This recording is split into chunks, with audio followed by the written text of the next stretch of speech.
Magandang umaga po sa inyo mga kabakyard. Hindi po pala umaga, ngayon po ay gabi. At ngayon oras po, ganitong oras po ako magpapakain ng aking crayfish dito sa aking setup tank. Kung makikita nyo po, ayan po, nag-aaway po yung aking mga crayfish dahil sa paglagay ko ng pagkain. Yan po kasi ay male crayfish, ito naman po ay female crayfish. Kaya po male kasi meron po siyang reds sa kanyang claw. Kaya tinawag siya ng Australian Red Claw. At dito naman sa kabila, yung trio ko na sit up, sineparate ko nga pala ito kasi sila po ay maliliit. Ayan po yung lalaki, ayan yung lalaki at yung mga babae. Ito po ngayon yung pinapakain ko po sa aking crayfish po. Ito po yung PO2 sinking pellet. Kung saan po ito makakabili po ito sa TikTok Shop, Lazada, Shopee, at kung may malapit na mga fish and pet shop dyan sa inyo, makakabili po kayo nito.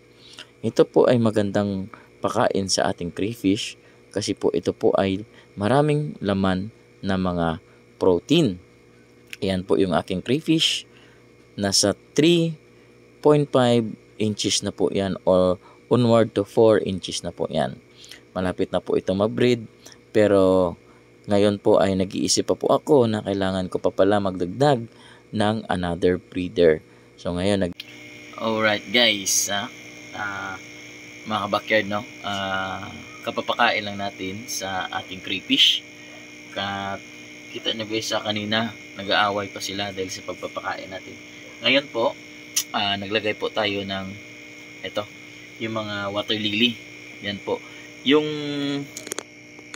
mga water lily po, yan po yung nilagay natin, kinuha natin doon sa ilog para sa ganun ay magsilbing hide nila at same time magsilbi din yung pagkain nila. Pag nabubulok yung mga dahon ng mga water lily na yan, kinakain po yan ng ating crayfish, no? Kung sa ganun ay magiging healthy na sila. Ito ngayon yung dinagdag natin sa ating setup.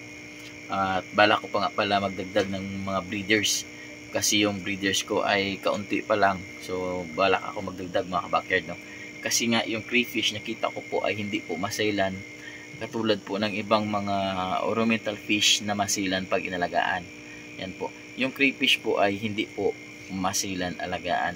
Kung ito po, ayan, isang beses lang po ako nag-change water dito sa loob ng almost 25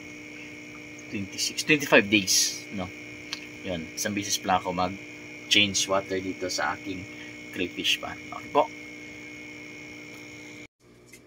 Tulad nga ng sinabi ko po kanina, kailangan ko pa po magdagdag ng iba pang mga breeders para sa ganon mapadami ko pa yung aking crayfish dito sa aking backyard.